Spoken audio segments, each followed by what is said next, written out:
कि संसार दा सारे दा सारा इतिहास दो तरह के मनुखों के आले दुआले परिक्रमा करता है। सारा इतिहास दो तरह के मनुखों का ही है। दो मनुखों का नहीं, दो तरह के मनुखों का। चाहे वह किसी मुल्क का इतिहास है, चाहे वह किसी कौम का इतिहास है, इतिहास सारे का सारा दो तरह के मनुखों के ही आले दुआले घूमता है, परिक्रमा करता है। प्रथम श्रेणी उन्होंने जिन्होंने जगत को कुछ दिता है, कुछ भी दिता है। कला दी है, ज्ञान दिता है, समर्था दी है, स्वतंत्रता दी है, शक्ति दी है, रब्बी गुण दिते ने, कुछ भी दिता है। जेड़ा जितना ज्यादा दे सके इतिहास के पन्नियां दे इतना छा गया। ये पहली श्रेणी। दूजी तरह के मनुख जो इतिहास के छाए हुए ने, जिन्होंने खोया है, खोया है। जितना ज्यादा खोया है, जितना ज्यादा लुटिया है, इतिहास के पन्नियां ते छाए हुए, छाए हुए। हुण मैं अर्ज करा, जो खो नहीं सकिया, जो दे नहीं सकिया, इतिहास के पन्नियां दे च नहीं है। ऐसे मनुखों का कोई इतिहास नहीं।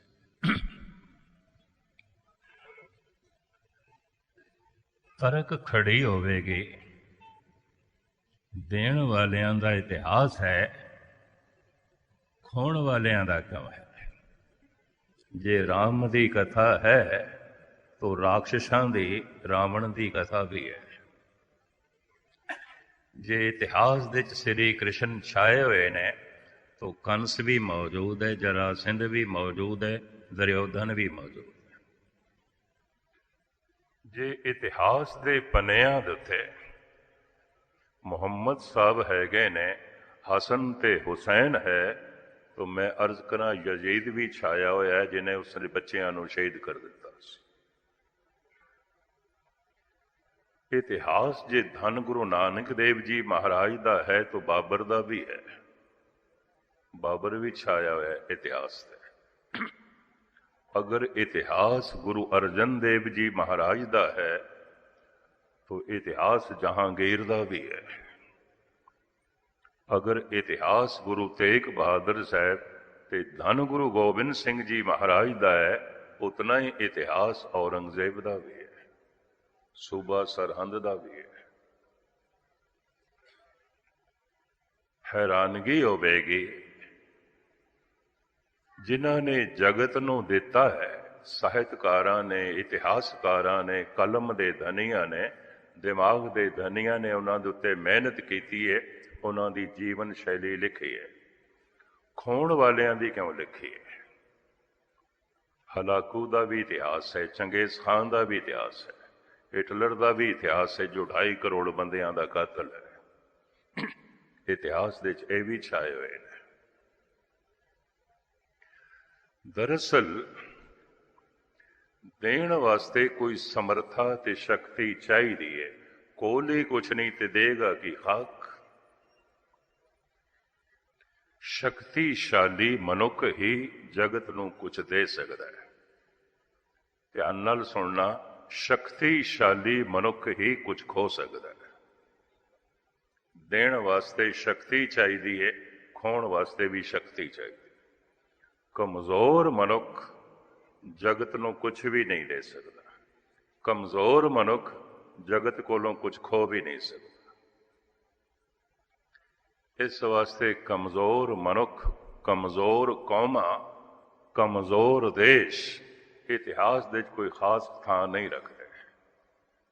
उन्होंने कोई जगह नहीं होती। ਜੋ ਦੇ ਵੀ ਨਹੀਂ ਸਕੇ ਤੇ ਖੋ ਵੀ ਨਹੀਂ ਸਕੇ। ਦੇਣ ਵਾਸਤੇ ਵੀ ਸ਼ਕਤੀ ਚਾਹੀਦੀ ਹੈ, ਖੋਣ ਵਾਸਤੇ ਵੀ ਸ਼ਕਤੀ ਚਾਹੀਦੀ ਹੈ। ਸ਼ਕਤੀਹੀਣ ਮਨੁੱਖ ਨਾ ਜਗਤ ਨੂੰ ਕੁਝ ਦੇ ਸਕਦਾ ਹੈ, ਨਾ ਜਗਤ ਦੇ ਕੋਲੋਂ ਕੁਝ ਖੋ ਸਕਦਾ। ਮਨੁੱਖ ਸ਼ਕਤੀ ਤੋਂ ਪ੍ਰਭਾਵਿਤ ਹੈ, ਦੂਰ ਕਿਉਂ ਜਾਈਏ। ਕਈ ਦਫਾ ਦਾਸ ਨੇ ਅਰਜ਼ ਕੀਤੀ ਹੈ, ਪ੍ਰਮਾਤਮਾ ਵੀ ਇੱਕ ਸ਼ਕਤੀ ਹੈ। ਧੰਨ ਗੁਰੂ ਗੋਬਿੰਦ ਸਿੰਘ ਜੀ ਮਹਾਰਾਜ ਦੀ ਲਿਖੀ ਹੋਈ ਇਹ ਅਰਦਾਸ ਜੋ ਪੰਥ ਪ੍ਰਚਲਿਤ ਹੈ, ਪ੍ਰਥਮ ਭਗਵਤੀ ਸਿਮਰ ਕੇ ਗੁਰੂ ਨਾਨਕ ਲਈ ਤੇ ਆਏ, ਭਗਵਤੀ ਮੇਨ ਸ਼ਕਤੀ, ਪ੍ਰਥਮ ਸ਼ਕਤੀ। परमात्मा कोई व्यक्ति नहीं है, शक्ति है। चलो मैं तो राह दें, अगर व्यक्ति मनोगे तो जन्म भी मनना पड़ेगा, जन्म मन लोगे तो मरण भी मनना पड़ेगा। कोई ऐसा जन्म नहीं जो मरण नाल जुड़े होया नहीं। धन गुरु गोबिंद सिंह जी महाराज का फरमान, आ जन्म है आ मरण है। अगर व्यक्ति मन लोगे तो ਉਹਦੇ ਮਾਂ-ਬਾਪ ਵੀ ਮੰਨਣੇ ਪੈਣਗੇ। ਮਾਂ-ਬਾਪ ਮੰਨ ਲੈ तो जात पात भी मननी पेगी। साहिब कहते ना तात है ना मात है ना जात है ना पात है। गुरु गोबिंद सिंह अगर उसनों व्यक्ति मन लोगे तो उसका कोई रंग ते रूप भी मनना पेगा। महाराज कहते ना अरूप है अनूप है, कोई रूप नहीं है, कोई आकार नहीं। अगर उसनों व्यक्ति मन लोगे तो ओदा कोई मजहब भी मनना पेगा। परमात्मा हिंदू होवेगा या मुस्लिम होवेगा या सिख होवेगा या क्रिश्चियन होवेगा, परमात्मा यहूदी होवेगा या पारसी होवेगा, जैनी होवेगा या बौद्धी होवेगा। अगर उसनों व्यक्ति मनते हैं। धन गुरु गोबिंद सिंह जी महाराज दे अमर वाक आप कहते ने, नमस्तंग अमजबे नमस्तस्त अजबे, नमस्कार है प्रभु तैनू तेरा कोई मजहब नहीं, कोई मजहब नहीं। बड़े ध्यान नाल सुनना, जाप साहब बड़ी अमर बाणी है। दिल दी गहराइयां नाल पढ़ोगे, जाप साहब करते पुरख नाल जोड़ देगा, ऐसी अमर बाणी है। नमस्तंग अमजबे नमस्कार है प्रभु तैनू तेरा कोई मजहब नहीं। नमस्तंग अमजबे नमस्तस्त अजबे। अगर उसनों व्यक्ति मन लईए, ध्यान देना, तो व्यक्ति एक समय च इको ही थां ते आउंदा है। तुसी गुरुद्वारा साहब दे च बैठे हो, अपने घर नहीं हो। दास इत्थे सतगुरु दी हजूरी स्टेज ते बैठा है, इस तो इलावा होर मैं किधरे भी नहीं हाँ। अगर परमात्मा व्यक्ति है तो किसे गुठे च किसे सचखंड दे च बैठा होवेगा, सतवें आसमान ते बैठा होवेगा या सतवें पाताल दे च होवेगा, कम से कम इत्थे बैंकॉक दे च कोई नहीं, इत्थे ते कोई नहीं, अगर वो व्यक्ति है। धन गुरु नानक देव जी महाराज कहते तू सबने थाई जिथे हो जाई, साचा सिरजन हार जियो। तू ते व्यापक है, सारी थां ते, तो सारी थां ते व्यक्ति नहीं हो सकता, शक्ति हो सकती है। ये भी मैं अर्ज कर दिया। अगर वो शक्ति है तो उसका कोई ना कोई ते रचेता होवेगा, कोई ना कोई ते बनावण वाला होवेगा। चलो मां बाप नहीं ते ना सही, जात पात नहीं ते ना सही, किसी ने बनाया होवेगा। ध्यान नाल सुनना, साहिब कहते ने अकृता कृत है अमृता मृत है। तू अकृत है, किसी दी कृत नहीं है, इस वास्ते अमृत है, अमर तत्व है। अगर तू किसी दी कृत है, तैनू किसी ने बनाया, फिर तैनू कोई मिटा भी सकता है। जो बना सकता है मिटा भी सकता है। चूंकि तू अकृत है, तेरा कोई करता नहीं है, तू अकृत है, व्यापक है। अगर उसनों व्यक्ति मनिए तो दो नुकते होर भी सुन लेना। ਫਿਰ ਮੰਨਣਾ ਪਏਗਾ ਉਹ ਪਰਮਾਤਮਾ ਇਸਤਰੀ ਹੋਵੇਗਾ ਜਾਂ ਪੁਰਸ਼ ਹੋਵੇਗਾ। ਦੋਹਾਂ ਦੇ ਵਿੱਚ ਇੱਕ ਰੂਪ ਤੇ ਹੋਵੇਗਾ ਨਾ ਉਸਦਾ। ਧਿਆਨ ਦੇਣਾ, ਕਿਉਂਕਿ ਵਿਅਕਤੀ ਦੇ ਦੋ ਰੂਪ ਨੇ, ਵਿਅਕਤੀ ਪੁਰਸ਼ ਵੀ ਹੈ, ਵਿਅਕਤੀ ਇਸਤਰੀ ਵੀ ਹੈ।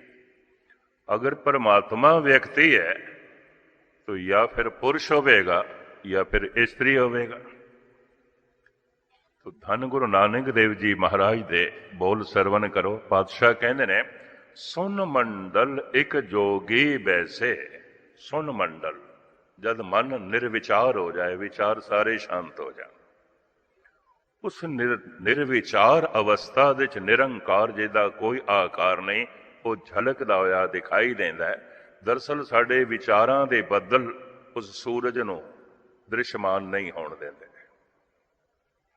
ਵਿਚਾਰਾਂ ਦੀਆਂ ਕਾਲੀਆਂ ਬਦਲੀਆਂ ਛਾਈਆਂ ਰਹਿੰਦੀਆਂ ਨੇ ਔਰ ਉਹ ਪਰਮ ਪ੍ਰਕਾਸ਼ ਸਾਥੋਂ ਓਲੇ ਰਹਿੰਦਾ ਹੈ। ਜੈਸੇ ਸਾਡੇ ਇਹ ਵਿਚਾਰ ਇੱਕ ਪਾਸੇ ਆਉਂਦੇ ਨੇ, ਨਿਰੰਕਾਰ ਹੀ ਨਿਰੰਕਾਰ। ਸੁਨ ਮੰਡਲ, ਸੁਨ ਆਪਦੀ ਗਿਆਤਲੀ ਅਰਜ਼ ਕਰਾਂ, ਜਿਹਦਾ ਸੁਨ ਦੇ ਚ ਆਸਨ ਹੋ ਜਾਏ ਉਹਨੂੰ ਕਹਿੰਦੇ ਨੇ ਸੰਨਿਆਸੀ। ਸੰਨਿਆਸੀ ਦਾ ਮਤਲਬ ਕੀ? ਸੰਨਿਆਸ ਦਾ ਮਤਲਬ ਕੀ? ਸੁਨ ਦੇ ਚ ਆਸਨ। ਸੁਨ ਸਮਾਦ ਅਨਹਦ ਤੈਨਾਤ, ਕਹਿਨ ਨਾ ਜਾਈ ਅਚਰਜ ਬਿਸਮਾਤ। तो मैं अर्ज करा, परमात्मा एक शक्ति है, मनुख शक्ति तो प्रभावित है।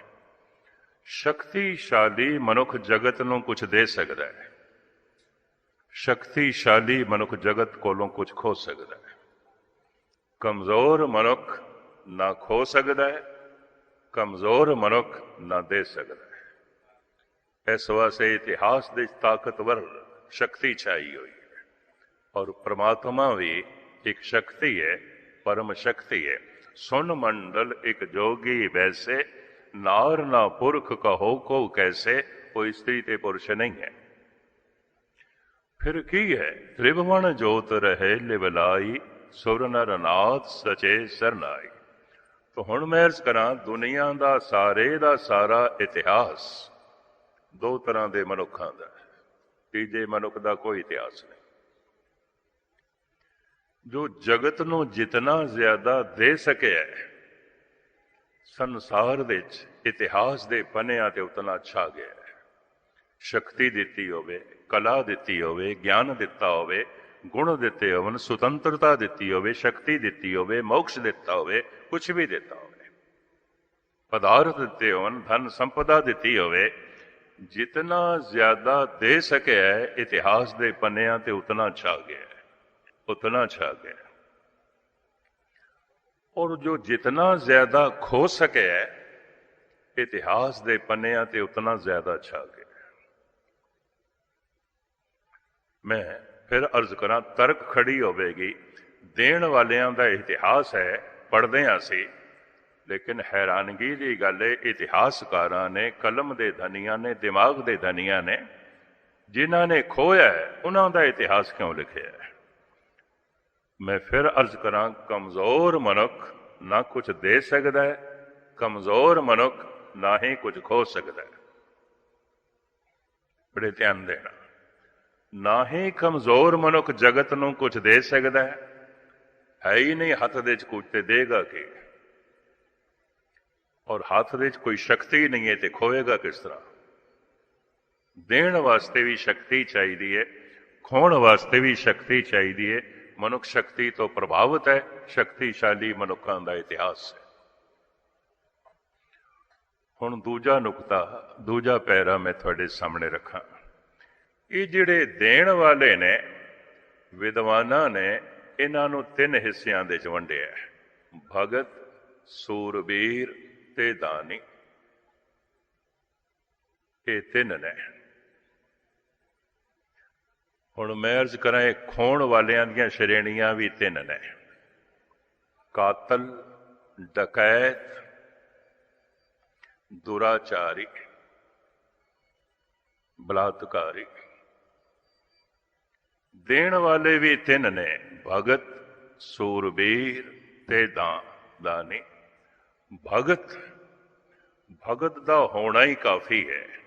एक फुल खिड़ गया, आले दुआले नूं मुअत्तर करेगा। ਇੱਕ ਚੰਦਨ ਦਾ ਬੂਟਾ ਪੈਦਾ ਹੋ ਗਿਆ, ਸਾਰੀ ਬਨਸਪਤੀ ਨੂੰ ਮੁਅੱਤਰ ਕਰੇਗਾ। ਕਿਸੇ ਸ਼ਹਿਰ ਵਿੱਚ ਇੱਕ ਭਗਤ ਪੈਦਾ ਹੋ ਗਿਆ, ਸਾਰੇ ਸ਼ਹਿਰ ਦੀ ਫਿਜ਼ਾ ਧਾਰਮਿਕ ਬਣ ਜਾਏਗੀ। ਤਿੰਨ ਕੀ ਬਰਕਤ ਖਾਏ ਅਸੰਖ ਕਰੋੜੇ। ਇਹ ਵੀ ਮੈਂ ਅਰਜ਼ ਕਰਦੇ ਹਾਂ। ਲੇਕਿਨ ਬਦਕਿਸਮਤੀ ਇਹ ਹੈ, ਹੁੰਦਾ ਤੇ ਹੈ ਚੰਦਨ ਪਰ ਹਰ ਜਗ੍ਹਾ ਨਹੀਂ ਆਉਂਦਾ। ਹੁੰਦਾ ਤੇ ਹੈ ਕੇਸਰ, ਹਰ ਜਗ੍ਹਾ ਨਹੀਂ ਆਉਂਦਾ। ਹੁੰਦਾ ਤੇ ਹੈ ਸੰਤ ਭਗਤ, ਹਰ ਸ਼ਹਿਰ ਵਿੱਚ ਨਹੀਂ ਆਉਂਦਾ, ਨਹੀਂ ਆਉਂਦਾ। ਹੁੰਦਾ ਤੇ ਹੈ ਕੇਸਰ, ਮੇਰੇ ਪੜ੍ਹਨ ਦੇ ਚ ਆਇਆ, ਸਾਰੀ ਦੁਨੀਆ 'ਚ 3 ਥਾਵਾਂ ਤੇ ਆਉਂਦਾ ਹੈ। ਕਸ਼ਮੀਰ ਦੇ ਚ ਆਉਂਦਾ ਹੈ, ਈਰਾਨ ਦੇ ਚ ਆਉਂਦਾ ਹੈ, ਸਪੇਨ ਦੇ ਚ ਆਉਂਦਾ ਹੈ। ਕਸ਼ਮੀਰ ਦੇ ਚ ਵੀ ਸਾਰੀ ਜਗ੍ਹਾ ਤੇ ਨਹੀਂ ਆਉਂਦਾ। ਪੰਪੋਸ਼ ਨਾਮ ਦਾ ਇੱਕ ਛੋਟਾ ਜਿਹਾ ਇਲਾਕਾ ਹੈ, ਉੱਥੇ ਆਉਂਦਾ ਹੈ। ਆਲੇ ਦੁਆਲੇ ਕਸ਼ਮੀਰ ਗੌਰਮੈਂਟ ਨੇ ਬੀਜ ਕੇ ਦੇਖਿਆ, ਨਹੀਂ ਆਉਂਦਾ। ਹਿਮਾਚਲ ਪ੍ਰਦੇਸ਼ ਨੇ ਵੀ ਬੜੀ ਕੋਸ਼ਿਸ਼ ਕੀਤੀ, ਕਰੋੜਾਂ ਰੁਪਏ ਖਰਚ ਕੀਤੇ, ਕੇਸਰ ਪੈਦਾ ਹੋਵੇ, ਨਹੀਂ ਹੋਇਆ, ਨਹੀਂ ਹੋਇਆ। ਈਰਾਨ ਦੇ ਚ ਵੀ ਇੱਕ ਛੋਟੇ ਜਿਹੇ ਇਲਾਕੇ ਚ ਅਸਫਾਨ ਦੇ ਚ ਪੈਦਾ ਹੁੰਦਾ ਹੈ, ਸਾਰੇ ਈਰਾਨ ਦੇ ਚ ਵੀ ਨਹੀਂ ਪੈਦਾ ਹੁੰਦਾ। ਸਪੇਨ ਦੇ ਚ ਵੀ ਇੱਕ ਨਿੱਕਾ ਜਿਹਾ ਕਸਬਾ ਹੈ, ਕਹਿੰਦੇ ਨੇ ਉੱਥੇ ਹੀ ਪੈਦਾ ਹੁੰਦਾ ਹੈ। ਆਲੇ ਦੁਆਲੇ ਉਹਨਾਂ ਨੇ ਵੀ ਬੀਜ ਕੇ ਦੇਖਿਆ, ਨਹੀਂ ਆਉਂਦਾ। ਹੁੰਦਾ ਤੇ ਹੈ ਕੇਸਰ, ਸਾਰੀ ਜਗ੍ਹਾ ਨਹੀਂ ਆਉਂਦਾ। ਹੁੰਦਾ ਤੇ ਹੈ ਚੰਦਨ, ਸਾਰੀ ਜਗ੍ਹਾ ਨਹੀਂ ਆਉਂਦਾ। ਸਮੁੱਚੇ ਸੰਸਾਰ ਦੇ ਚ ਕੇਵਲ ਭਾਰਤ ਦੇ ਚ ਆਉਂਦਾ ਹੈ, ਤੇ ਭਾਰਤ ਦੇ ਚ ਵੀ ਸਿਰਫ 2 ਸੂਬਿਆਂ ਚ, ਕਰਨਾਟਕ ਤੇ ਤਾਮਿਲਨਾਡੂ। ਕਿਧਰੇ ਵੀ ਨਹੀਂ ਆਉਂਦਾ, ਔਰ ਕਿਧਰੇ ਵੀ ਨਹੀਂ ਆਉਂਦਾ। ਉੱਥੇ ਆਉਂਦਾ ਹੈ, ਉਸੇ ਜਗ੍ਹਾ ਤੇ ਆਉਂਦਾ ਹੈ। ਬਾਕੀ ਜਗ੍ਹਾ ਦੀ ਧਰਤੀ ਆਬੋ ਹਵਾ ਚੰਦਨ ਦੇ ਅਨੁਕੂਲ ਨਹੀਂ ਹੈ, ਲਾ ਕੇ ਦੇਖਿਆ, ਨਹੀਂ ਆਉਂਦਾ। ਬਾਕੀ ਜਗ੍ਹਾ ਦੀ ਧਰਤੀ ਕੇਸਰ ਦੇ ਅਨੁਕੂਲ ਨਹੀਂ ਹੈ, ਬੀਜ ਕੇ ਦੇਖਿਆ, ਨਹੀਂ ਆਉਂਦਾ। ਇਹਨੂੰ ਮਿਰਜ਼ਾ ਗਾਲਿਬ ਨੇ ਆਪਣੇ ਆਲਮਾਨਾ ਢੰਗ ਨਾਲ ਜਿਵੇਂ ਬਿਆਨ ਕੀਤਾ ਹੈ, ਮੈਂ ਤੁਹਾਨੂੰ ਉਹ ਵੀ ਸਰਵਣ ਕਰਾ ਦਿਆਂ। ਉਹ ਕਹਿੰਦਾ ਹੈ, मोहब्बत के लिए कुछ खास दिल मखसूस होते हैं। उर्दू फारसी ਜਿਹੜੇ ਜਾਣਦੇ ਹੋਣਗੇ ਉਹਨਾਂ ਦੀ ਪਕੜ 'ਚ ਗੱਲ ਆਵੇਗੀ। मोहब्बत के लिए कुछ खास दिल मखसूस होते हैं, ये वो नगमा है जो हर साज पे गाया नहीं जाता। ये वो नगमा है जो हर साज पे गाया नहीं जाता। मोहब्बत असल में मखमूर वो राज़े हकीकत है, समझ में आ गया है फिर भी समझाया नहीं जाता। कहते रब्बी प्यार दा नगमा हर दिल दे साज दे चो नहीं निकलता, एक विशेष दिल चाहिए। होंदा ते है केसर, कोई विशेष धरती चाहिए। होंदा ते है चंदन, कुछ विशेष वातावरण चाहिए। रब्बी प्यार पैदा ते होंदा है, पर कोई विशेष दिल दिमाग चाहिए, हर जगह नहीं होता। हुण दूसरा नुकता भी सुन लेना, एक एक पैरा मैं थोड़े सामने रखी जाना। हर शहर दे चोटी दे धनवान होंदे ने, धनवाना तो कोई शहर खाली नहीं है। हर शहर दे चोटी दे राजनीतिक होंदे ने, राजनीतिकां तो कोई शहर खाली नहीं है। हर शहर दे इंजीनियर होंदे ने, डॉक्टर होंदे ने, लॉयर होंदे ने, साइंटिस्ट होंदे ने, कलाकार होंदे ने, कवि होंदे ने, फिलोसफर होंदे ने, दार्शनिक होंदे ने, हर शहर दे आउंदे ने। मैं दावे नाल कहना हर शहर दे संत नहीं आउंदा, नहीं आउंदा। हर शहर दे भगत नहीं आउंदा। हर शहर दे चोटी दे धनवान होंदे ने, हर शहर दे चोटी दे राजनीतिक होंदे ने, हर शहर दे कलाकार होंदे ने, दार्शनिक फिलोसफर होंदे ने, साइंटिस्ट होंदे ने, लॉयर डॉक्टर होंदे ने। हर शहर दे संत नहीं आउंदा, हर शहर दे भगत नहीं आउंदा। भगत ते इक्को ही काफ़ी है, सारे शहर की फिजा धार्मिक बन जाती है। भगत कबीर कहते ने, कबीर सौ मुख धन है, जय मुख कहिए राम, देही किसकी बापुरी, पवित्र होएगो ग्राम। इस देही की गल छड्डो, सारा शहर धार्मिक फिजा विच लबरेज हो जाता है। कोई एक अध संत होवे ते सही, भगत होवे ते सही। मैं जिन्हां कोल गुरबाणी व्याकरण पढ़दा रहा, वो अपने अनुभव के आधार पर मैनूं दसदे रहे, जिहदी सुरत शब्द नाल जुड़ जाए, ਉਹਦੀ ਵਾਈਬ੍ਰੇਸ਼ਨ, ਉਹਦੀਆਂ ਤਰੰਗਾਂ ਘੱਟ ਤੋਂ ਘੱਟ 10 ਮੀਲ ਤੱਕ ਪ੍ਰਭਾਵਿਤ ਕਰਦੀਆਂ ਨੇ। ਮੈਨੂੰ ਇੰਜ ਕਹਿੰਦੇ ਸੀ। ਕਬੀਰ ਕਹਿੰਦੇ ਨੇ, ਦੇਹੀ ਦੀ ਗੱਲ ਛੱਡੋ, ਸਾਰਾ ਸ਼ਹਿਰ ਪਾਵਨ ਹੋ ਜਾਂਦਾ ਹੈ। ਸਾਰੇ ਸ਼ਹਿਰ ਦੇ ਵਿੱਚ ਉਹ ਫਿਜ਼ਾ, ਉਹ ਲਹਿਰਾਂ ਜਦ ਲੋਕਾਂ ਨਾਲ ਟਕਰਾਉਂਦੀਆਂ ਨੇ, ਉਹਨਾਂ ਦੇ ਅੰਦਰੋਂ ਵੀ ਧਾਰਮਿਕ ਭਾਵਨਾਵਾਂ ਪੈਦਾ ਹੁੰਦੀਆਂ ਨੇ। ਠੀਕ ਹੈ, ਮੈਂ ਸੈਂਟ ਨਹੀਂ ਲਾਇਆ, ਪਰ ਕਿਸੇ ਨੇ ਲਾਇਆ ਹੋਇਆ ਹੈ, पर हवा के झोंकिया करके खुशबू मैनू भी आ गई है। ठीक है, मेरे घर विच चंदन नहीं है, पर किधरे लगे होया चंदन का बूटा, हवा के झोंकिया नाल उहदी फिजा मैनू भी मुअत्तर कर गई है। मेरे घर विच ते नहीं है, किसी होर जगह चंदन से, पर हवा के झोंकिया ते उहदी महक असवार होके आई है, मैनू भी मुअत्तर कर गई है। कदी कदी अचनचेत जो धार्मिक लहरां मनुख के अंदर पैदा हो जांदियां ने, किसी संत भगत दीयां लहरां टकरा जांदियां ने। ये भी मैं अर्ज करते हैं। भगत बिना मंगिया ही दान दे ही जांदा है, ओहदा होना ही काफ़ी है, ओहदा होना ही काफ़ी है। फुल शोर शराबा नहीं करता, महक वंडन लग्या। सूरज ढंडोरा नहीं पिटदा, मेरे कोल रोशनी ले लो, रोशनी ले लो, मैं रोशनी दे रहा। बड़ी खामोशी नाल चानना वंडी जांदा है, बड़ी खामोशी नाल फुल महक वंडी जांदे ने। भगत चुप है, ओदियां तरंगां सारे जगत नूं प्रभावित करी जांदियां ने। तो महाराज कहंदे ने, भगत देण वालियां दा इतिहास प्रथम श्रेणी च आउंदा है भगत, दूजा कौन? सूरबीर। ये अपनी जान निछावर कर देंदा है कमजोर ते। जो कमजोर दी बांह पकड़ लवे उन्होंने सूरबीर कहते हैं। सूरा सो पहचानिए जो लड़े दीन के।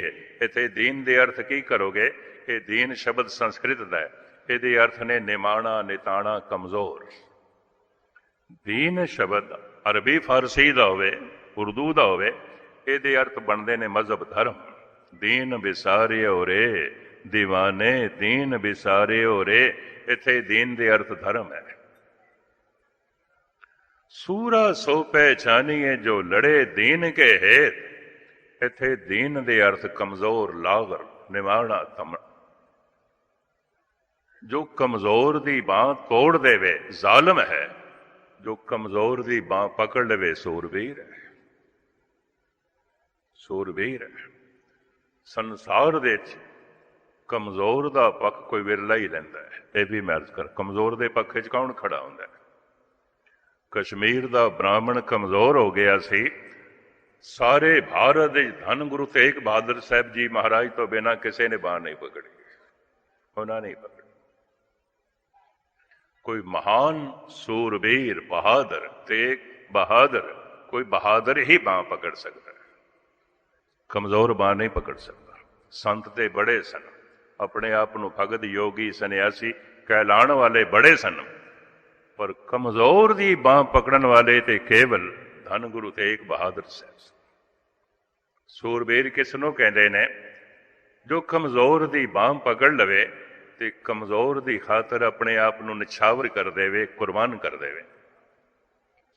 शेख शरफ सूफी फकीर दे पोतरे ने धन गुरु नानक देव जी महाराज ते एक प्रश्न किया सी।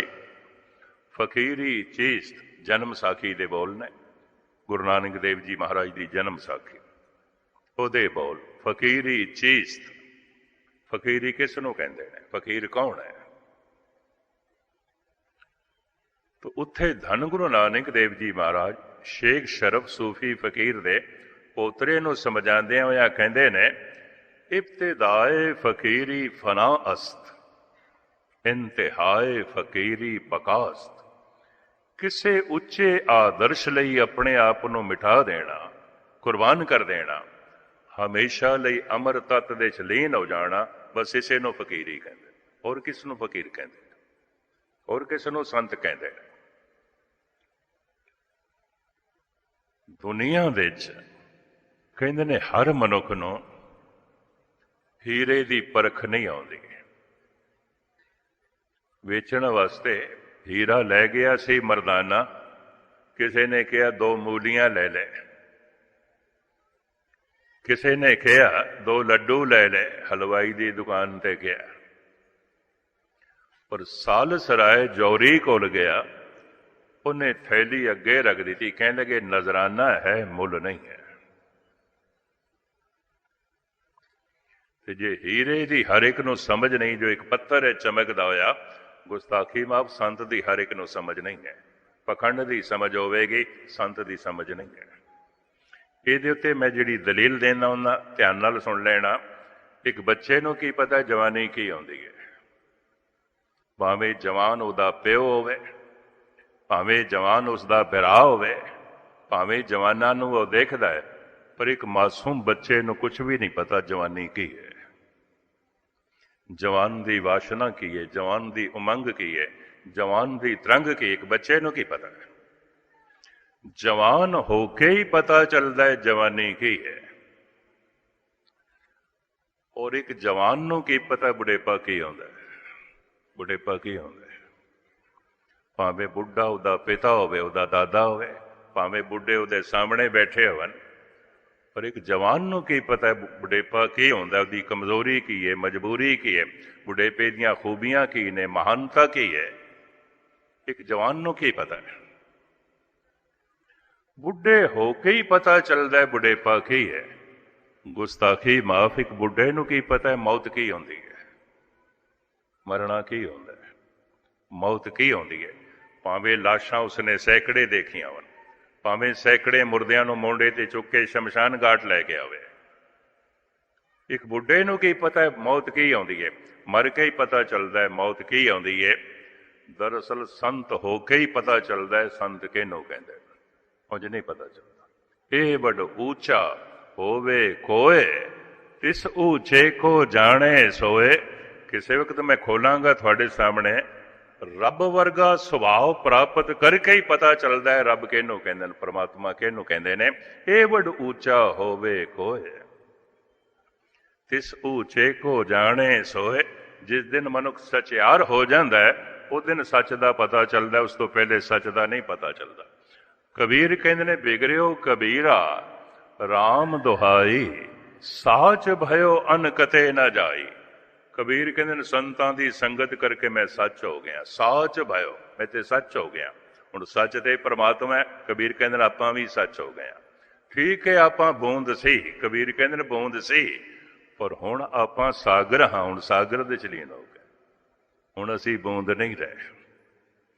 ਭਾਵੇਂ ਮੈਂ ਕਬੀਰ ਸੀ, ਪਰ ਹੁਣ ਮੈਂ ਸੱਚ ਦੇ ਚ ਲੀਨ ਹੋ ਕੇ ਸੱਚ ਹੋ ਗਿਆ, ਹੁਣ ਮੈਂ ਕਬੀਰ ਨਹੀਂ ਰਿਹਾ,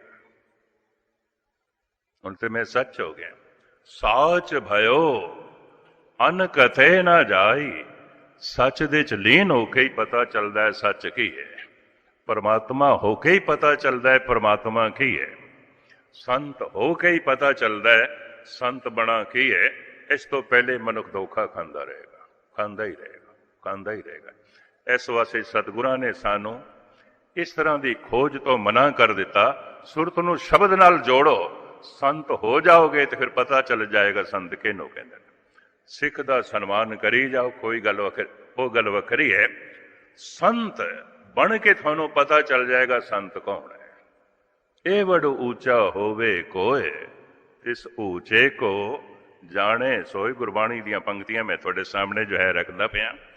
ਤੋ ਭਗਤ ਸੰਸਾਰ ਦੇ ਵਿੱਚ ਭਗਤੀ ਦੀਆਂ ਲਹਿਰਾਂ ਛੋੜਦਾ, ਸੂਰਬੀਰ ਕਮਜ਼ੋਰ ਦੀ ਬਾਂਹ ਪਕੜਦਾ।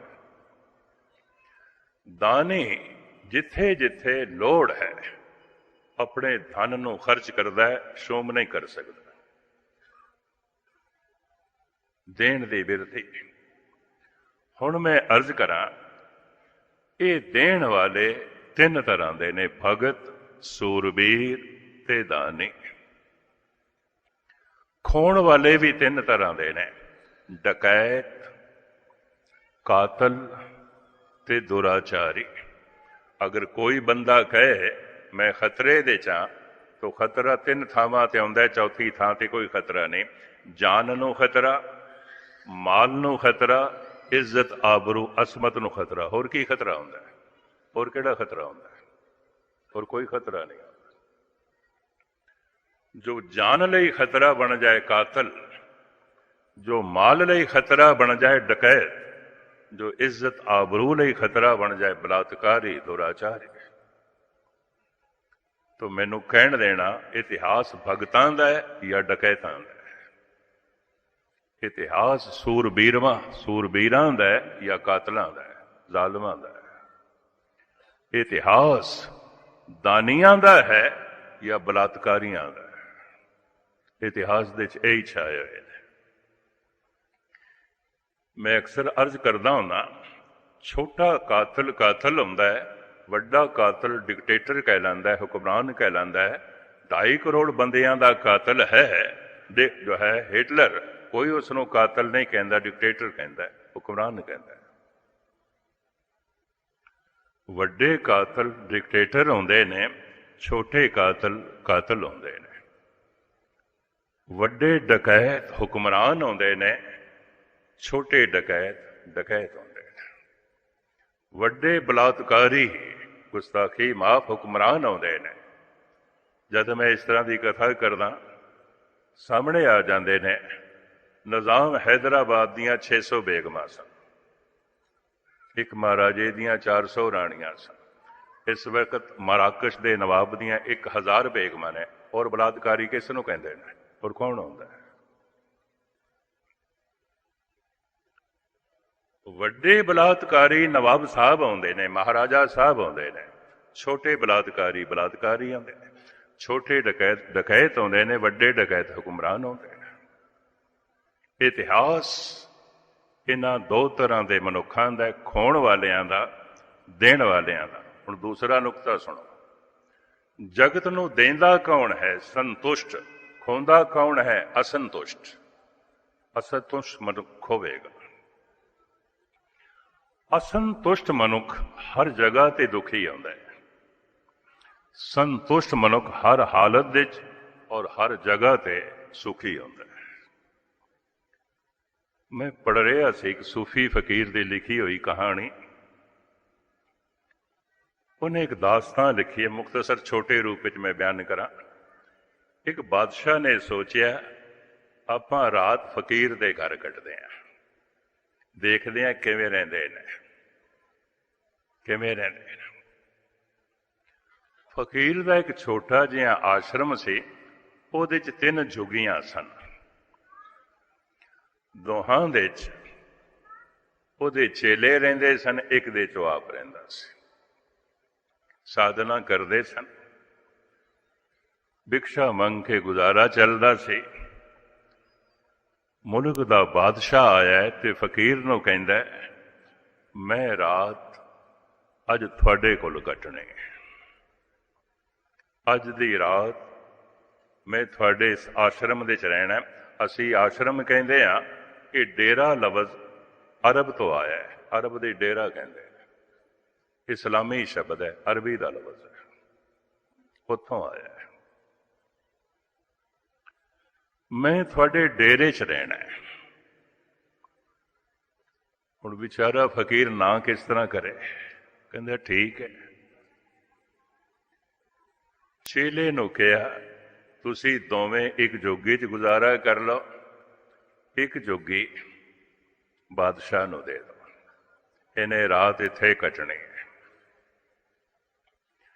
ਜੋਗੀ ਜਦ ਦੇ ਦਿੱਤੀ, ਭਿਕਸ਼ਾ ਜੋ ਆਈ ਸੀ, ਆਖਰੀ ਦੁਆ ਤੋਂ ਬਾਅਦ ਉਹ ਛਕਣ ਲੱਗੇ। ਉਹਨਾਂ ਨੇ ਰਾਜੇ ਨੂੰ ਵੀ ਦਿੱਤੀ, ਬਾਦਸ਼ਾਹ ਨੂੰ ਦਿੱਤੀ, ਉਹਨੇ ਛਕ ਲਈ। ਜੋ ਵਿਚਾਰਿਆਂ ਕੋਲ ਚਟਾਈ ਸੀ ਉਹ ਜੋਗੀ 'ਚ ਵਿਛਾ ਦਿੱਤੀ ਇੱਕ ਹੋਰ,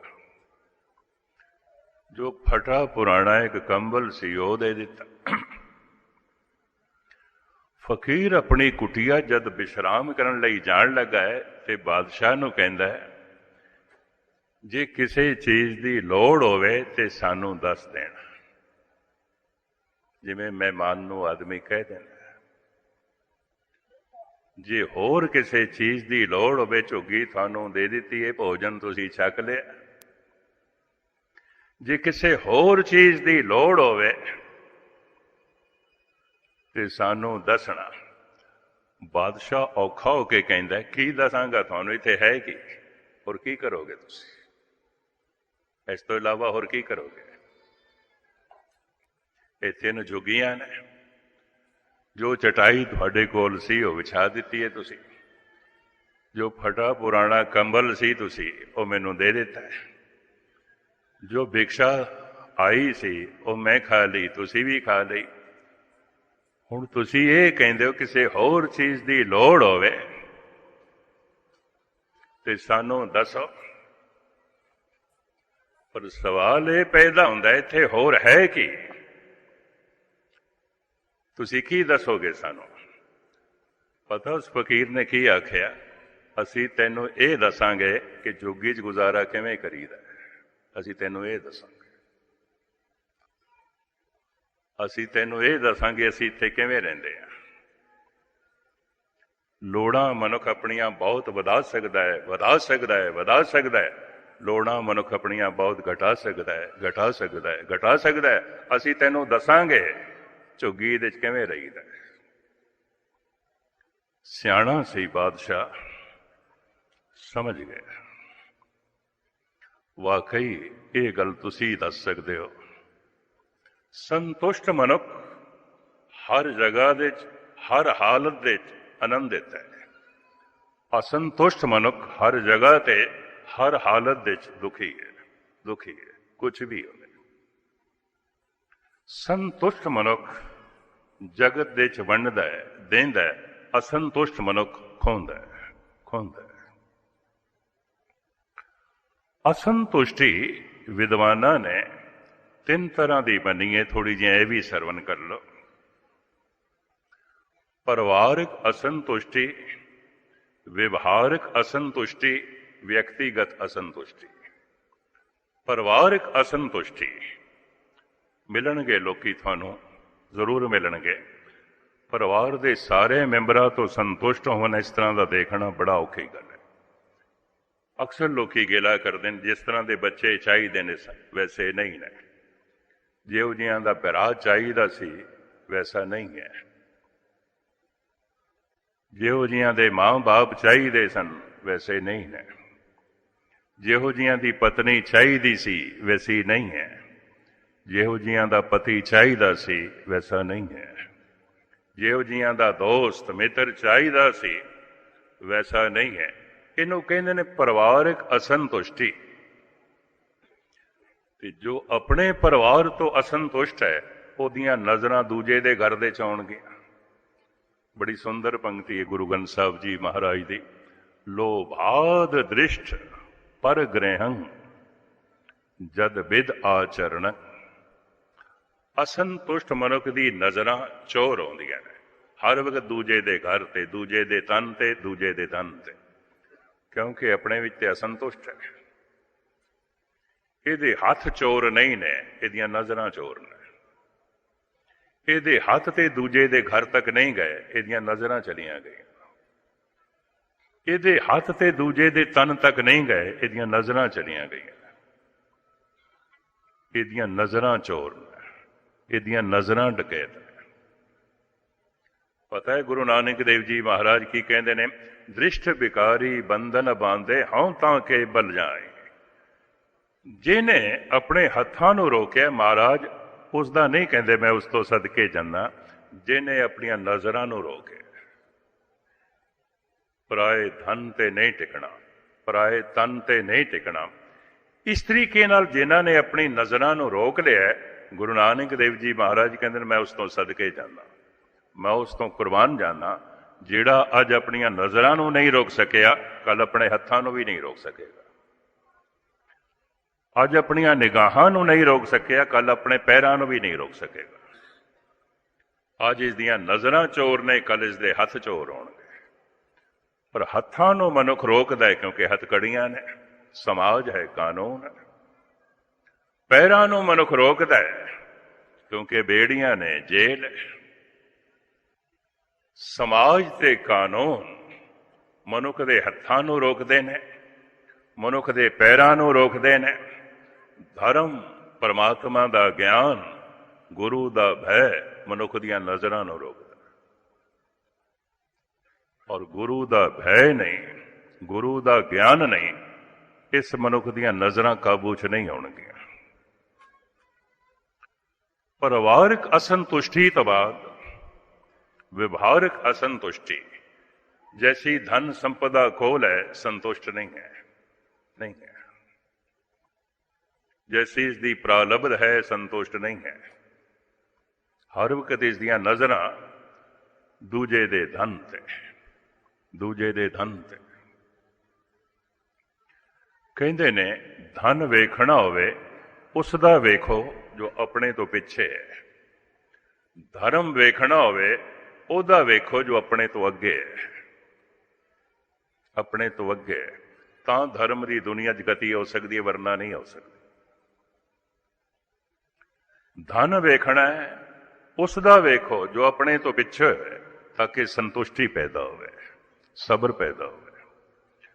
ਧਰਮ ਵੇਖਣਾ ਹੈ ਉਸ ਦਾ ਵੇਖੋ ਜੋ ਆਪਣੇ ਤੋਂ ਅੱਗੇ ਹੈ, ਤਾਂ ਕਿ ਅੰਦਰ ਉਮੰਗ ਤੇ ਸ਼ਰਧਾ ਵਧੇ।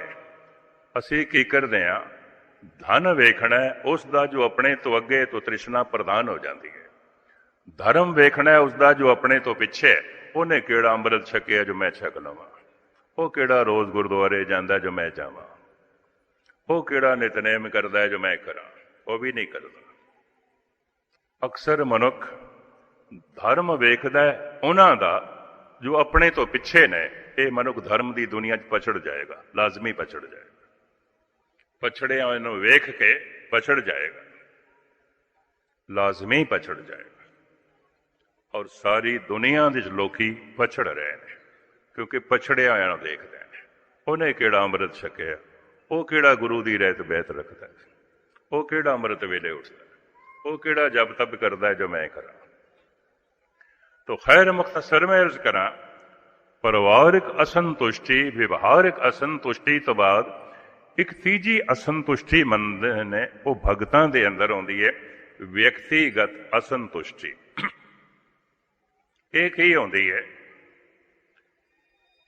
ਐਸਾ ਮਨੁੱਖ ਹਰ ਵਕਤ ਅੰਦਰੋਂ ਪ੍ਰਾਰਥਨਾ ਕਰਦਾ ਹੈ, ਅਰਦਾਸ ਕਰਦਾ ਹੈ, ਹੇ ਪ੍ਰਭੂ ਜੈਸਾ ਮੈਨੂੰ ਹੋਣਾ ਚਾਹੀਦਾ ਮੈਂ ਵੈਸਾ ਨਹੀਂ ਹਾਂ। ਤੂੰ ਗੁਣਾਂ ਦਾ ਸਾਗਰ ਹੈ, ਮੈਂ ਔਗੁਣਾਂ ਦਾ ਸਾਗਰ। ਤੂੰ ਆਨੰਦ ਦਾ ਸਰੂਪ ਹੈ, ਮੈਂ ਦੁੱਖਾਂ ਦਾ ਸਾਗਰ। ਜੈਸਾ ਮੈਨੂੰ ਹੋਣਾ ਚਾਹੀਦਾ ਹੈ ਵੈਸਾ ਮੈਂ ਨਹੀਂ ਹਾਂ। ਜੈਸਾ ਤੂੰ ਹੈ ਤੂੰ ਹੀ ਹੈ। ਇਹ ਮਨੁੱਖ ਵਿਅਕਤੀਗਤ ਆਪਣੇ ਆਪ ਦੇ ਵਿੱਚ ਅਸੰਤੁਸ਼ਟ ਹੈ, ਪਰਿਵਾਰ ਤੋਂ ਅਸੰਤੁਸ਼ਟ ਨਹੀਂ, ਕਾਰੋਬਾਰ ਤੋਂ ਅਸੰਤੁਸ਼ਟ ਨਹੀਂ, ਧਨ ਸੰਪਦਾ ਤੋਂ ਅਸੰਤੁਸ਼ਟ ਨਹੀਂ, ਆਪਣੇ ਮਨ ਤੋਂ ਅਸੰਤੁਸ਼ਟ ਹੈ। ਜਿਸ ਤਰ੍ਹਾਂ ਦਾ ਮੈਨੂੰ ਹੋਣਾ ਚਾਹੀਦਾ ਹੈ ਮੈਂ ਵੈਸਾ ਨਹੀਂ ਹਾਂ। ਬਾਬੇ ਫਰੀਦ ਜੈਸੇ ਮਹਾਨ ਸਾਧਨ ਕਰਨ ਵਾਲੇ ਪੁਰਸ਼ ਵੀ ਕਹਿੰਦੇ ਨੇ, ਤੈਸੇ ਮਨ ਮੇਂ ਕੀਆ ਰੋਸ, ਮੁਝ ਔਗੁਣ ਸਹਿ ਨਾਹੀ ਦੋਸ। ਹੁਣ ਜਿਹੜਾ ਨੁਕਤਾ ਮੈਂ ਬਿਆਨ ਕਰਨ ਲੱਗਾ ਉਸ ਨੂੰ ਬੜੇ ਧਿਆਨ ਨਾਲ ਸੁਣਨਾ। ਦੇਣ ਵਾਲਿਆਂ ਦਾ ਇਤਿਹਾਸ ਹੈ, ਖਾਣ ਵਾਲਿਆਂ ਦਾ ਇਤਿਹਾਸ ਹੈ। ਇਹ ਦੇਣ ਵਾਲੇ ਤਿੰਨ ਤਰ੍ਹਾਂ ਦੇ ਆਉਂਦੇ ਨੇ, ਭਗਤ, ਸੂਰਬੀਰ ਤੇ ਦਾਨੀ। ਖਾਣ ਵਾਲੇ ਵੀ ਤਿੰਨ ਤਰ੍ਹਾਂ ਦੇ ਆਉਂਦੇ ਨੇ, ਡਕੈਤ, ਕਾਤਲ ਤੇ ਦੁਰਾਚਾਰੀ। ਐਸਾ ਦੇਖਿਆ ਗਿਆ ਤਿੰਨੇ ਹੀ ਔਗਣ ਇੱਕੋ ਹੀ ਮਨੁੱਖ ਦੇ ਸਨ। ਉਸਨੇ ਜਾਨ ਵੀ ਖੋ ਲਈ, ਉਸਨੇ ਇੱਜ਼ਤ ਵੀ ਲੁੱਟ ਲਈ, ਉਸਨੇ ਧਨ ਵੀ ਲੁੱਟ ਲਿਆ। ਇੱਕੋ ਹੀ ਮਨੁੱਖ, ਇਹ ਕਾਤਲ ਵੀ ਸੀ, ਇਹ ਡਕੈਤ ਵੀ ਸੀ, ਇਹ ਦੁਰਾਚਾਰੀ ਵੀ ਸੀ। ਤਿੰਨੇ ਔਗਣ ਇੱਕੋ ਮਨੁੱਖ ਦੇ ਵਿੱਚ ਦੇਖੇ ਗਏ ਨੇ। ਸੰਸਾਰ ਦੇ ਇਤਿਹਾਸ ਦੇ ਵਿੱਚ ਖਲਾ ਮੌਜੂਦ ਸੀ। ਤਿੰਨੇ ਗੁਣ ਕਿਸੇ ਇੱਕ ਮਨੁੱਖ ਦੇ 'ਚ ਨਹੀਂ ਸਨ। ਉਹ ਸੂਰਬੀਰ ਵੀ ਹੋਵੇ, ਉਹ ਭਗਤ ਵੀ ਹੋਵੇ ਤੇ ਉਹ ਦਾਨੀ ਵੀ ਹੋਵੇ। ਸੰਸਾਰ ਦੇ ਇਤਿਹਾਸ ਦੇ ਵਿੱਚ ਇਹ ਖਲਾ ਮੌਜੂਦ ਸੀ, ਖਾਲੀਪਣ ਮੌਜੂਦ ਸੀ। ਇਸ ਖਾਲੀਪਣ ਨੂੰ ਜਿਸ ਨੇ ਭਰਿਆ ਉਸੇ ਦਾ ਨਾਂ ਹੈ ਧੰਨ ਗੁਰੂ ਗੋਬਿੰਦ ਸਿੰਘ। ਧੰਨ ਗੁਰੂ ਗੋਬਿੰਦ ਸਿੰਘ। ਉਹ ਭਗਤ ਐਸਾ ਹੈ, ਅਗਰ ਅੰਮ੍ਰਿਤ ਵੇਲਾ ਹੋ ਗਿਆ, ਭਾਵੇਂ ਗੋਲੀਆਂ ਦੀ ਬਾਰਿਸ਼ ਹੋ ਰਹੀ ਹੋਵੇ ਤਾਂ ਵੀ ਉਹਦੀ ਸਮਾਧੀ ਲੱਗ ਜਾਂਦੀ, ਤਾਂ ਵੀ ਹੌਸਲਾ ਨਹੀਂ ਹਾਰਦਾ। ਹੌਸਲੇ ਦੀ ਗੱਲ ਮੈਂ ਤੁਹਾਡੇ ਸਾਹਮਣੇ ਰੱਖਾਂ। ਮਾਲਵੇ ਦੀ ਧਰਤੀ ਦੇ ਵਿੱਚ ਜਦ ਔਰੰਗਜ਼ੇਬ ਦੇ 3 ਐਲਕਾਰ ਧੰਨ ਗੁਰੂ ਗੋਬਿੰਦ ਸਿੰਘ ਜੀ ਮਹਾਰਾਜ ਨੂੰ ਮਿਲੇ ਨੇ, ਇਹ ਨੇਕ ਨੀਅਤ ਵਾਲੇ ਸਨ। ਇਹਨਾਂ ਨੇ ਆਲੇ ਦੁਆਲੇ ਬੰਦੇ ਭੇਜੇ ਹੋਏ ਸਨ, ਸਤਿਗੁਰ ਦੀ ਖੋਜ ਕਰੋ। ਔਰੰਗਜ਼ੇਬ ਦੇ ਬਾਕੀ ਐਲਕਾਰ ਵੀ ਲੱਭ ਰਹੇ ਸਨ। ਗੁਰੂ ਗੋਬਿੰਦ ਸਿੰਘ ਜੀ ਮਹਾਰਾਜ ਨੂੰ ਆਨੰਦਪੁਰ ਸਾਹਿਬ ਤੋਂ ਜਦ ਚਲੇ ਨੇ, ਸੁਮੇ ਲੱਭ ਰਹੇ ਸਨ। ਇਹ 3 ਵੀ ਲੱਭ ਰਹੇ ਸਨ, ਪਰ ਇਹ ਨੇਕ ਨੀਅਤ ਰੱਖਦੇ ਸਨ। ਬਿਟੰਡੇ ਦੇ ਕੋਲੋਂ ਇਹਨਾਂ ਨੂੰ ਇਹਨਾਂ ਦੇ ਐਲਕਾਰਾਂ ਨੇ ਦੱਸ ਦਿੱਤਾ ਬਈ ਸਤਿਗੁਰ ਉਸ ਧਰਤੀ ਤੋਂ ਲੰਘ ਕੇ ਔਰ ਇਸ ਰਸਤੇ ਦੇ ਰਾਹੀਂ ਸ਼ਾਇਦ ਰਾਜਸਥਾਨ ਜਾਣ। ਇਹ 3 ਐਲਕਾਰ ਮਿਲੇ ਨੇ। ਇਹਨਾਂ ਨੇ ਪਹਿਲੇ ਇਸਲਾਮੀ ਢੰਗ ਨਾਲ ਸਤਿਗੁਰ ਨੂੰ ਸਲਾਮ ਕੀਤੀ ਹੈ ਔਰ ਆਖਿਆ, ਮਹਾਰਾਜ ਸਾਡੀ ਅਕੀਦਤ ਹੈ। ਅਕੀਦਤ ਕਹਿੰਦੇ ਨੇ ਸ਼ਰਧਾ ਨੂੰ। ਅਸੀਂ ਤੁਹਾਡੇ ਵਿੱਚ ਅਕੀਦਤ ਰੱਖਦੇ ਹਾਂ, ਸ਼ਰਧਾ ਰੱਖਦੇ ਹਾਂ। ਸਾਡੇ ਤੇ ਸ਼ੱਕ ਨਾ ਕਰਨਾ। ਸਾਡਾ ਸਲਾਮ ਵਾਕਈ ਸਲਾਮ ਹੈ, ਸਾਡੀ ਅਕੀਦਤ ਹੈ, ਸਾਡੀ ਸ਼ਰਧਾ ਹੈ। ਅਸੀਂ ਚਾਹੁੰਦੇ ਹਾਂ ਸੁਲ੍ਹਾ ਹੋ ਜਾਏ। ਬਹੁਤ ਖੂਨ ਖਰਾਬਾ ਹੋ ਗਿਆ, ਹੁਣ ਹੋਰ ਨਾ ਹੋਵੇ।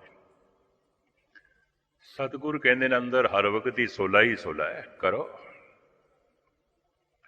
ਪਤਾ ਹੈ ਉਹ 3 ਕੀ ਕਹਿਣ ਲੱਗੇ, ਮਹਾਰਾਜ ਤੁਸੀਂ ਹਾਰ ਮੰਨ ਲਓ, ਅਸੀਂ ਸੁਲ੍ਹਾ ਕਰਾ ਦਿੰਦੇ ਹਾਂ। ਸਤਿਗੁਰ ਕਹਿੰਦੇ ਨੇ ਇਹ ਨਹੀਂ ਹੋ ਸਕਦਾ। ਹੁਣ ਪਤਾ ਹੈ ਉਹ 3 ਕੀ ਕਹਿੰਦੇ ਨੇ, ਹਾਰ ਤੇ ਹੋ ਗਈ ਹੈ। ਤੁਹਾਡੇ ਸਾਰੇ ਕਿਲੇ ਢਾਹ ਦਿੱਤੇ ਗਏ ਨੇ, ਤੁਹਾਡੀ ਸਾਰੀ ਫੌਜ ਮਾਰ ਦਿੱਤੀ ਗਈ ਹੈ। ਤੁਹਾਡੇ ਨਾਲ ਇੱਕ ਸਿੰਘ ਵੀ ਇਸ ਵਕਤ ਨਹੀਂ। ਤੁਹਾਡੇ ਕੋਲ ਤੁਹਾਡਾ ਘੋੜਾ ਵੀ ਨਹੀਂ ਹੈ। ਤੁਹਾਡੇ ਕੋਲ ਇਸ ਵਕਤ ਤੁਹਾਡੀ ਤਲਵਾਰ ਵੀ ਨਹੀਂ ਹੈ। ਔਰ ਸਾਨੂੰ ਜਿੱਥੇ ਤੱਕ ਪਤਾ ਚੱਲਿਆ ਤੁਸੀਂ 2 ਦਿਨ ਦਾ ਭੋਜਨ ਵੀ ਨਹੀਂ ਛਕਿਆ। ਤੁਹਾਡੇ ਪੇਟ ਦੇ ਵਿੱਚ ਅੰਨ ਵੀ ਨਹੀਂ ਹੈ। ਤੁਹਾਡੀ ਜੇਬ ਦੇ ਵਿੱਚ ਧਨ ਵੀ ਨਹੀਂ ਹੈ। ਤੁਹਾਡੇ ਨਾਲ ਕੋਈ ਸਾਥੀ ਵੀ ਨਹੀਂ ਹੈ। ਜਦ ਕੁਛ ਵੀ ਨਹੀਂ ਹੈ ਤੇ ਹਾਰ ਦੀਆਂ ਸਾਰੀਆਂ ਨਿਸ਼ਾਨੀਆਂ ਮੌਜੂਦ ਨੇ। ਤੁਸੀਂ ਸੰਤ ਹੋ ਤੇ ਸੰਤ ਨੂੰ ਸਚਾਈ ਕਬੂਲ ਕਰ ਲੈਣੀ ਚਾਹੀਦੀ ਹੈ। ਹਾਰ ਹੋ ਗਈ ਹੈ, ਤੁਸੀਂ ਕਬੂਲ ਕਰ ਲਓ, ਅਸੀਂ ਸੁਲ੍ਹਾ ਕਰਾ ਦਿੰਦੇ ਹਾਂ। ਮਹਾਰਾਜ ਕਹਿੰਦੇ ਨੇ ਹਾਰ ਹੋ ਜਾਣੀ ਹੋਰ ਗੱਲ ਹੈ, ਹਾਰ ਮੰਨ ਲੈਣੀ ਹੋਰ ਗੱਲ ਹੈ। ਤੇ ਦੂਸਰਾ ਤੁਸੀਂ ਇਹ ਵੀ ਬਾਰ-ਬਾਰ ਨਾ ਆਖੋ ਮੇਰੇ ਕੋਲ ਕੁਛ ਨਹੀਂ, ਕੁਛ ਨਹੀਂ ਹੈ, ਕੁਛ ਹੈ। ਇਹ 3 ਥੋੜੇ ਜਿਹਾ ਠਿਟਕੇ ਨੇ ਹੈ। ਫਿਰ ਵੀ ਵਿੱਚੋਂ ਇੱਕ ਨੇ ਕਿਹਾ, ਮਹਾਰਾਜ ਤੁਹਾਡੇ ਹੱਥ ਦੇ ਵਿੱਚ ਮਾਲਾ ਚੰਗੀ ਲੱਗਦੀ ਹੈ, ਤੁਹਾਡੇ ਹੱਥ ਦੇ ਤਸਬੀਹ ਚੰਗੀ ਲੱਗਦੀ ਹੈ, ਤੁਹਾਡੇ ਹੱਥ ਦੇ ਤਲਵਾਰ ਚੰਗੀ ਨਹੀਂ ਲੱਗਦੀ। ਹੁਣ ਜੋ ਕੁਝ ਸਤਿਗੁਰੂ ਕਹਿੰਦੇ ਨੇ, ਮੈਂ ਸਤਿਗੁਰਾਂ ਦੇ ਹੀ ਬੋਲ ਤੁਹਾਡੇ ਸਾਹਮਣੇ ਰੱਖਾਂ। ਸ੍ਰੀ ਮੁਖਵਾਕ ਪਾਤਸ਼ਾਹੀ 10ਵੀਂ ਜ਼ਫਰਨਾਮਾ। ਮਹਾਰਾਜ ਕਹਿੰਦੇ ਨੇ, ਬਾਲਾਚਾਰ ਗਈ ਦਰਮਿਆ ਆਮਦਮ, ਬਤਦਬੀਰੋ ਤੀਰੋ ਤੁਫੰਗ ਆਮਦਮ। ਧੰਨ ਗੁਰੂ ਗੋਬਿੰਦ ਸਿੰਘ ਜੀ ਮਹਾਰਾਜ ਅਰਬੀ, ਫਾਰਸੀ ਤੇ ਸੰਸਕ੍ਰਿਤ ਦੇ ਮਹਾਪੰਡਿਤ ਸਨ।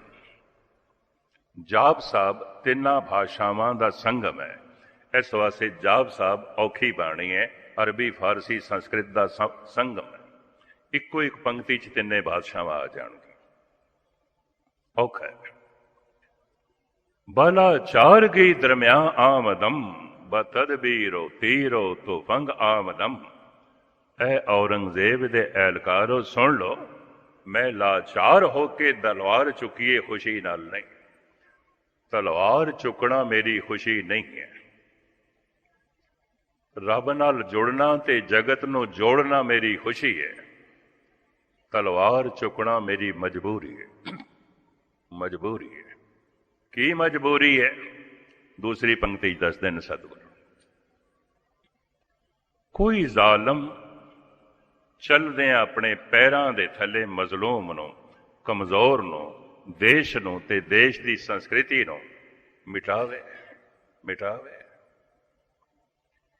ਇੱਕ ਮਜ਼ਹਬ ਦਾ ਤੇ ਕੰਮ ਹੀ ਰਿਹਾ। ਸਾਰਾ ਅਫਗਾਨਿਸਤਾਨ ਬੋਧੀ ਸੀ, ਅੱਜ ਨਹੀਂ ਹੈ, ਬੁੱਧਿਸਟ ਸੀ।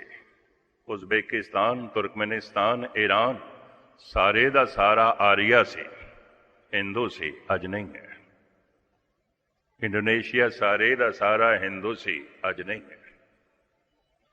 ਇਸ ਸੰਬੰਧ ਵਿੱਚ ਵੀ ਕਵੀ ਸੰਤੋਖ ਸਿੰਘ ਨੇ ਜੋ ਕੁਝ ਕਿਹਾ ਉਹ ਵੀ ਮੈਂ ਤੁਹਾਡੇ ਸਾਹਮਣੇ ਰੱਖਾਂਗਾ।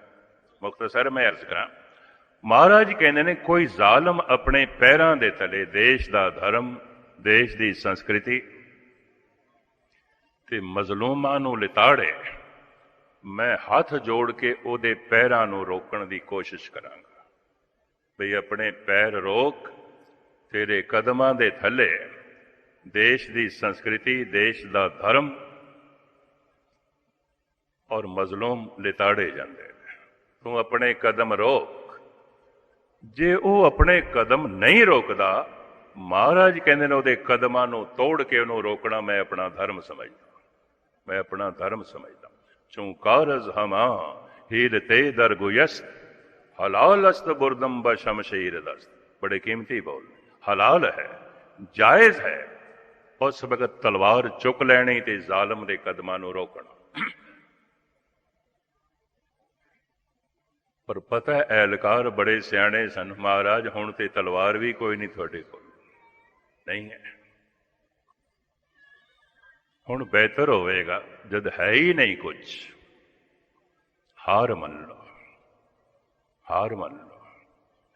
ਧੰਨ ਗੁਰੂ ਗੋਬਿੰਦ ਸਿੰਘ ਜੀ ਮਹਾਰਾਜ ਦਾ ਜਿਗਰਾ ਵੇਖੋ। ਮਹਾਰਾਜ ਕਹਿੰਦੇ ਨੇ ਬਾਰ ਬਾਰ ਇਹ ਨਾ ਆਖੋ ਮੇਰੇ ਕੋਲ ਕੁਛ ਨਹੀਂ ਹੈ, ਕੁਛ ਨਹੀਂ ਹੈ। ਕੀ ਹੈ?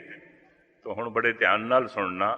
ਨਾ ਸਾਜ਼ੋ, ਨਾ ਬਾਜ਼ੋ, ਨਾ ਫੌਜੋ, ਨਾ ਫਰਸ਼। ਠੀਕ ਹੈ, ਮੇਰੇ ਕੋਲ ਫੌਜ ਨਹੀਂ ਹੈ, ਮੇਰੇ ਕੋਲ ਮਹਿਲ ਵੀ ਨਹੀਂ ਰਹੇ, ਮੇਰੇ ਕੋਲ ਕਿਲੇ ਵੀ ਨਹੀਂ, ਮੇਰੇ ਕੋਲ ਧਨ ਵੀ ਨਹੀਂ, ਮੇਰੇ ਕੋਲ ਫੌਜ ਵੀ ਨਹੀਂ, ਮੇਰੇ ਕੋਲ ਮੇਰੇ ਸਿੰਘ ਵੀ ਨਹੀਂ ਰਹੇ, ਮੇਰੇ ਕੋਲ ਮੇਰਾ ਪਰਿਵਾਰ ਵੀ ਨਹੀਂ ਰਿਹਾ। ਕਬੂਲ ਹੈ, ਮੈਂ ਤਸਲੀਮ ਕਰਦਾ। ਨਾ ਸਾਜ਼ੋ, ਨਾ ਬਾਜ਼ੋ, ਨਾ ਫੌਜੋ, ਨਾ ਫਰਸ਼। ਇਹ ਤੇ ਸਭ ਕੁਝ ਮੇਰੇ ਕੋਲ ਨਹੀਂ ਹੈ, ਮੈਂ ਕਬੂਲ ਕਰਦਾ ਨਹੀਂ ਹੈ। ਲੇਕਿਨ ਇਹ ਨਹੀਂ ਮੈਂ ਕਬੂਲ ਕਰਦਾ ਮੇਰੇ ਕੋਲ ਕੁਝ ਵੀ ਨਹੀਂ ਹੈ। ਕੀ ਹੈ ਤੁਹਾਡੇ ਕੋਲ? ਨਾ ਸਾਜ਼ੋ, ਨਾ ਬਾਜ਼ੋ, ਨਾ ਫੌਜੋ, ਨਾ ਫਰਸ਼। ਖੁਦਾਵੰਦ ਬਖਸ਼ਨ ਦਈ ਐਸ਼ ਵਰਸ਼। ਮੇਰੇ ਹਿਰਦੇ 'ਚ ਖੁਦਾ ਬੈਠਾ ਹੈ। ਜਿਤਨੇ ਚਿਰ ਤੱਕ ਖੁਦਾ ਦਾ ਨੂਰ ਮੇਰੇ ਹਿਰਦੇ 'ਚ ਬੈਠਾ ਹੈ, ਮੈਂ ਹਾਰ ਨਹੀਂ ਮੰਨ ਸਕਦਾ। ਇਹ ਤੇ ਖੁਦਾ ਦੀ ਹਾਰ ਹੋ ਜਾਏਗੀ, ਮੈਂ ਨਹੀਂ ਮੰਨ ਸਕਦਾ। ਮੇਰਾ ਖੁਦਾ ਮੇਰੇ ਨਾਲ ਹੈ। ਹੁਣ ਧਿਆਨ ਦੇਣਾ, ਉਹਨਾਂ ਐਲਕਾਰਾਂ ਨੇ ਸਿਆਣਪ ਵਰਤੀ, ਤੁਸੀਂ ਸਾਨੂੰ ਇਤਨਾ ਹੀ ਲਿਖ ਕੇ ਦੇ ਦਿਓ ਮੇਰੇ 4 ਬੱਚੇ ਮਾਰ ਦਿੱਤੇ ਗਏ ਨੇ। ਅਸੀਂ ਇਸ ਨੂੰ ਆਧਾਰ ਬਣਾ ਕੇ ਸੁਲ੍ਹਾ ਸਫਾਈ ਦਾ ਰਸਤਾ ਲੱਭਦੇ ਹਾਂ। ਹੁਣ ਸਤਿਗੁਰਾਂ ਨੇ ਜੋ ਐਲਕਾਰਾਂ ਨੂੰ ਕਿਹਾ ਤੇ ਔਰੰਗਜ਼ੇਬ ਨੂੰ ਲਿਖ ਕੇ ਭੇਜਿਆ, ਧਿਆਨ ਨਾਲ ਸੁਣਨਾ। ਸਤਿਗੁਰ ਕਹਿੰਦੇ ਨੇ ਚਾਹ ਸ਼ੁੱਧ ਕੇ ਚੋਂ ਬਚ ਗਾਂ ਕੁਸ਼ਤਾ ਚਾਹ। ਕੀ ਹੋਇਆ? ਤੁਸੀਂ ਮੇਰੇ 4 ਬੱਚੇ ਮਾਰ ਦਿੱਤੇ। ਕੀ ਹੋਇਆ? ਚਾਹ ਸ਼ੁੱਧ ਕੇ ਚੋਂ ਬਚ ਗਾਂ ਕੁਸ਼ਤਾ ਚਾਰ। ਇਹ ਸਤਿਗੁਰਾਂ ਦੀ ਆਪਣੀ ਬਾਣੀ ਹੈ। ਸ੍ਰੀ ਮੁਖਵਾਕ ਪਾਤਸ਼ਾਹੀ 10ਵੀਂ ਜ਼ਫਰਨਾਮਾ। ਚਾਹ ਸ਼ੁੱਧ ਕੇ ਚੋਂ ਬਚ ਗਾਂ ਕੁਸ਼ਤਾ ਚਾਰ, ਕਿ ਬਾਕੀ ਬਮਾਂਦਸਤ ਪੇਚੀਦਾ ਮਾਰ। ਅਜੇ ਪੇਚੀਦਾ ਸੱਪ ਮੌਜੂਦ ਹੈ। ਪਤਾ ਹੈ ਸੱਪ ਕਿਉਂ ਕਹਿੰਦੇ ਨੇ? ਉਹਨਾਂ ਦਿਨਾਂ 'ਚ ਮੁਗਲ ਸਿੱਖਾਂ ਨੂੰ ਸੱਪ ਹੀ ਕਹਿੰਦੇ ਸਨ।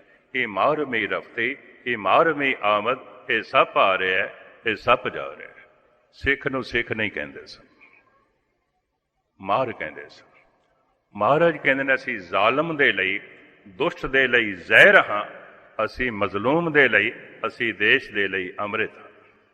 ਅਸੀਂ ਅੰਮ੍ਰਿਤ ਵੀ ਹਾਂ, ਅਸੀਂ ਜ਼ਹਿਰ ਵੀ ਹਾਂ। ਚਾਹਾ ਸ਼ੁੱਧ ਕੇ ਚੋਂ ਬੱਚੇ ਗਾਂ ਕੁਸ਼ਤਾਚਾਰ ਕਿ ਬਾਕੀ ਬਮਾਂਦਸਤ ਪੇਚੀਦਾ ਮਾਰ चे मर्दी के अफगर खामोशां को ने कि आतिश दा मारा फिरोजां को ने। सतगुर दा हौसला देखो की होया। औरंगजेब ते ओदे एहलकारो सुन लो, तुसी मेरे 4 बच्चे मार दिते, ये ते 4 चिनगारियां बुझाइयां ने, शोले ते भड़क उठे, ये शोले थानू जला के रख देंगे। एहलकारां ने अदकी हथ जोड़े ने ते सजदा भी कीता है। महाराज एक आखिरी वचन वो ये, तुसी इतना ही सानू लिख के दे दो, सिर्फ इतना ही, मेरे 4 बच्चे नहीं रहे, और कुछ भी ना लिखो। बाकी नुकता निगाह असी लवांगे, औरंगजेब नाल गल असी करांगे, बादशाह सलामत नाल गल असी करांगे। ਹੁਣ ਸਤਿਗੁਰ ਨੇ जिस ढंग नाल तस्लीम किया है, बड़े ध्यान नाल सुनना। महाराज कहते ने संगे बदगो गर अगर कासाए जरी शिकन। बड़े ध्यान नाल सुनना। जरी कहते ने सोने नो, कासा कहते ने प्याले नो, संग कहते ने पत्थर नो। संग दिल, ये ते पत्थर दिल है। संग पत्थर नो कहते ने फारसी दे, कासा प्याले नो कहते ने, जरी सोने नू कहते ने, सीमी चांदी नू कहते ने। महाराज कहते ने संगे बदगो गर अगर कासाए जरी शिकन। बद कलाम मनुख, दुष्ट मनुख एक वजनी पत्थर चुक के, गर अगर कासाए जरी शिकन, एक जालम मनुख वजनी पत्थर चुक के सोने दे प्याले नू तोड़ना चाहे, मैं मनदा सोने दा प्याला टुट जाएगा, पत्थर नहीं टुटेगा। औरंगजेब ते ओदे एहलकारो एक गल सुन लो, टुट के भी सोने दे प्याले दी कीमत कोई घटनी नहीं, न टुट के भी पत्थर दी कीमत कोई वधनी नहीं। टुट के भी इतिहास मेरे बच्चियां नू शहीद आखेगा, न टुट के भी औरंगजेब इतिहास तेनों जालम।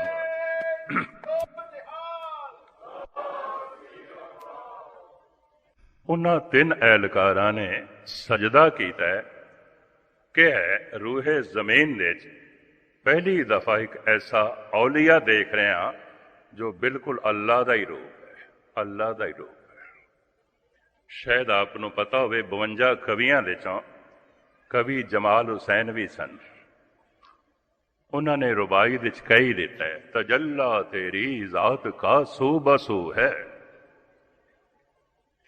जिधर देखता हूं उधर तू ही तू है, दीदारे खुदा गर नहीं जिसने देखा, गोबिंद सिंह को देखो वो ही हूबहू है। जमाल हुसैन ते इत्थे तक कहंदा। उन्हां 3 एहलकारां ने भी कह दिता, तुसी ऐसे औलिया हो, अल्लाह दी झलक मिलती है, थोड़े कोलों अल्लाह दी झलक मिलती है। इस संबंध सुहाने उमरी दे जो लाला दौलत राय ने लिखे है और अला यार खां ने लिखे है और कवि संतोख सिंह ने लिखे है, ये मैं बाकी हाजरियां दे थोड़े सामने जो है स्पष्ट करने की कोशिश करांगा। धन गुरु गोबिंद सिंह जी महाराज दी अमर देन नूं असी ढंग नाल उजागर नहीं कर सके। कवि संतोख सिंह जी कहते हैं, जो अफगानिस्तान का हाल होया, तुर्कमेनिस्तान, उज़बेकिस्तान, ईरान का हाल होया, यही हाल हिंदुस्तान का होना सी। इत्थे भी एक रह जाना सी, दूजे तीजे चौथे नहीं होने सन। कवि संतोख सिंह जी का छंद सरवण कर लो, मैं समाप्ति करा। वो कहते ने छाए जाती एकता एक कोई, जिमें अफगानिस्तान दे तमाम हिंदू निकल आए, सिख निकल आए, इतिहासक स्थान भी रह गए। एक कोई एक, दूजे नूं बर्दाश्त ही नहीं करना, दूजे नूं कबूल नहीं करना। छाए जाति एकता अनेकता बिलाए जाति, होवत कुचीलता कतेबन कुरान की। पाप ही परपक जाते धर्म दशक जाते, परन गरक जाते सहत विधान की। देवी देव देहुरे संतोख सिंह दूर होते, रीत मिट जाती कथा वेदन पुराण की। ये जो वेदां दी कथा है, रामायण दी कथा है, गीता दी कथा है, ये देवी देवतावां दे जो गीत ने मंदिर ते गुंबद। देवी देव देवरे संतोख सिंह दूर होते, रीत मिट जाती कथा वेदन पुराण की। श्री गुरु गोबिंद सिंह पावन परम सूर, मूरत न होती जो पे करना निधान की।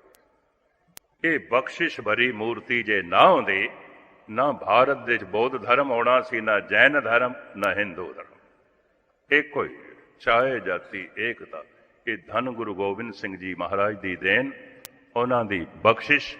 भी परमात्मा दे बगीचे च वख-वख फुੱਲ ने, इन्हां नूं खड़न दिओ, बर्बाद ना करो। ये सब फुੱਲ ने और गुलिस्तां अनेकां तरह के फुੱਲਾਂ नाल ही शोभा पांदा है। प्रभु दा सजाया होया बगीचा है, तुसीं नेस तो नाबूद ना करो। इक्को ही फुੱਲ रखना है, बाकियां नूं बर्बाद करना है। महाराज कहण लगे मैं नहीं होण देना, ये नहीं होण देना। ये सतगुर की कामयाबी अज असीं देखदे हां। गीता ते भागवत की कथा अज असीं देखदे हां। देवी देवतावां दे मंदिर अवतारां दी गल कवि संतोख सिंह जी कहंदे ने सब गुरु गोबिंद सिंह जी की देन है, उन्हां दी बख्शिश है जो भारत दे अज बरकरार ने ते मौजूद ने। बाकी रहिंदियां विचारां दूसरे समय, क्योंकि समय की पालना करना बड़ा लाजमी है। बहुत कुछ धन गुरु गोबिंद सिंह जी महाराज मारे 52 कवियां ने, नंद लाल ने, कवि कालीदास ने, कवि हंस राम ने, और इस तो इलावा लाला दौलत राय ने, और फिर अला यार खां जोगी ने बहुत कुछ लिखे है, बहुत कुछ लिखा है। कुछ सफ़े कुछ पन्ने समय की गति के मुताबिक दास थोड़े सामने रखेगा। अंदाजन 12 तरीक तक दास ने थोड़े चरण परसने ने। इत्थे ही समाप्ति। बार बार सारिਆਂ ਦਾ शुकराना, धन्यवाद, भुल चुक दी क्षमा। वाहिगुरू जी का खालसा, वाहिगुरू जी।